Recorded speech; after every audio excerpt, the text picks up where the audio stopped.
وَلَا تَقْرَبُوا الزِّنَا إِنَّهُ كَانَ فَاحِشَةً وَسَاءَ سَبِيلًا. Allah says, don't even go near fornication, adultery, az-zina. Don't even go near it. He doesn't say la tazinu, don't do adultery, don't commit adultery. He says don't go near it.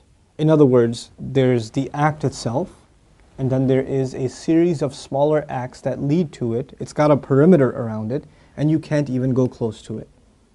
One has to understand the language of the Quran and the sensitivity in which it deals with this subject to appreciate the wisdom of Allah Azza wa Jal and how He's counseling us in dealing with this problem. Allah Azza wa Jal is telling us there are certain things that in and of themselves are not haram. You're not going to be able to pinpoint it and say it is wrong. But when you get involved in it, you're going to get sucked into a gravitational field, and it'll pull you in slowly and surely, little by little by little, and eventually it'll get you. Eventually it'll come at you. You know, one of the things we learn about shaitan that is remarkable to me is that he's extremely patient. He won't get you one shot. He'll come at you and he will put a little bit and a little bit and a little bit and a little bit until he destroys your character. He won't come and make you do the wrong thing right away. You know? And when people start listening to shaitan, this is the same surah Allah Azza wa Jalla says, Inna ibadi laysa laka alayhim sultan. My slaves, you're not going to have any authority over them. In other words, people who really submit to Allah, He will not have authority over them. But others, الشيطان يعدكم الفقر ويأمركم بالفحشاء, Surah Al-Baqarah. He will command you to do shamelessness. In other words, when you listen to him a little bit, you've granted him a little bit of power.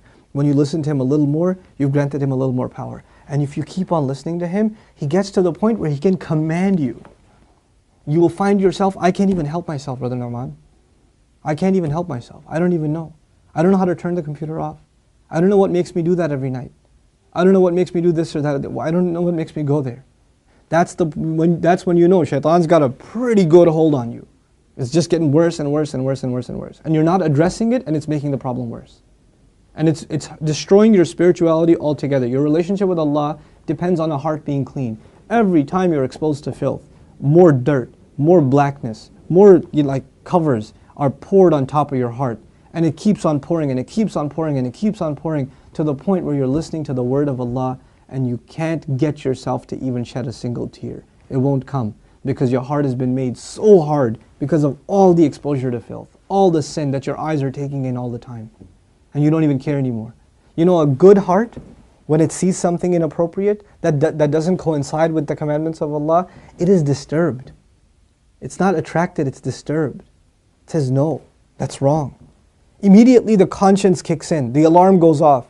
But when you're at the point, when you're by yourself and you feel no guilt doing it, you don't feel that it's wrong.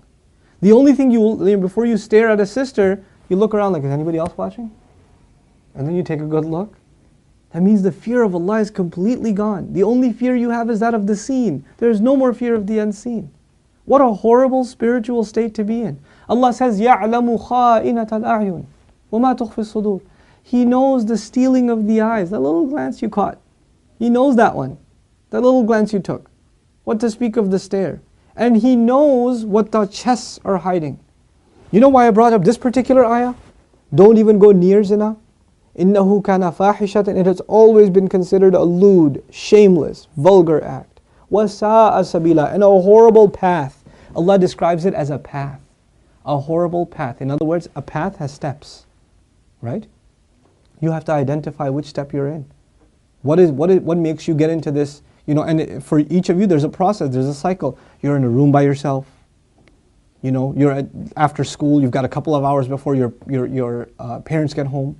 You know, you're among a bunch of friends that don't have any standards. You have to identify what leads you to this sin every time, and you have to cut it in its tracks. You have to stop going down that path. وَسَاءَ سَبِيلًا. What's amazing to me about this ayah, where it's situated. Right after this ayah, Allah says, don't murder people. وَلَا تَقْتُلُوا النَّفْسَ الَّتِي حَرَّمَ اللَّهُ إِلَّا بِالْحَقِّ.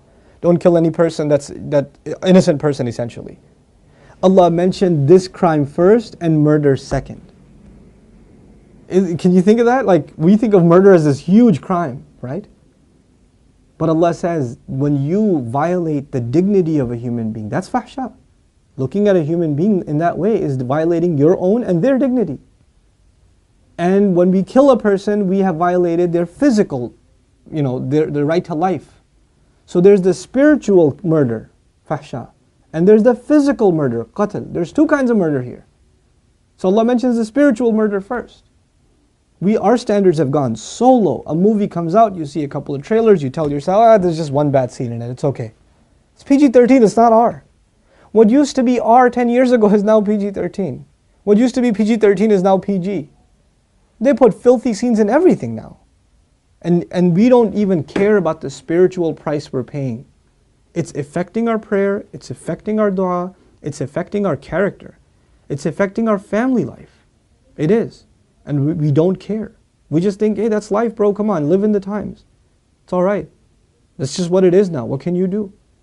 So many of you don't care what kinds of pictures you put up of yourselves on your Facebook pages. How can you do that? You're Muslims. How can you post pictures like that? Have dignity for yourself. Have dignity for your family. Guard your gaze. Start with your eyes. The zina of the eyes, and everything else goes from there. But the last thing I'll tell you today, inshallah ta'ala at least, is something about the word fahisha, which I'm translating as shamelessness or lewdness or vulgarity. The Arabic language has roots that are close to each other. Wahish and fahish. Wahish actually means wild animal. Fahish means someone who acts like a wild animal. Shamelessness is described as behavior close to animal behavior. Allah has dignified us as human beings. The punishment of Adam alayhi salam was his clothes were removed. Our mothers and our fathers' clothes were removed. That was a punishment from Allah. And immediately they recognized that they need to cover themselves. They didn't learn to cover themselves from a society. It wasn't society that taught them to be shameless. Nowadays your anthropology professor will tell you, it's society that makes us dress in clothes. It's a sociological thing. We learn to dress and cover ourselves over history, but naturally we're just supposed to be the way we are, like all other animals. Adam alayhi salam didn't learn anything from any society. He was given a consciousness, and the moment his clothes were removed, he's trying to cover himself. Our mother's trying to cover herself. We are supposed to be a people that guard ourselves with covering, and we dignify others by not looking at them. Even if they don't have dignity for themselves, we should have dignity for them and not look. Because they are in the end a creation of Allah, even if they're a disappointing creation of Allah.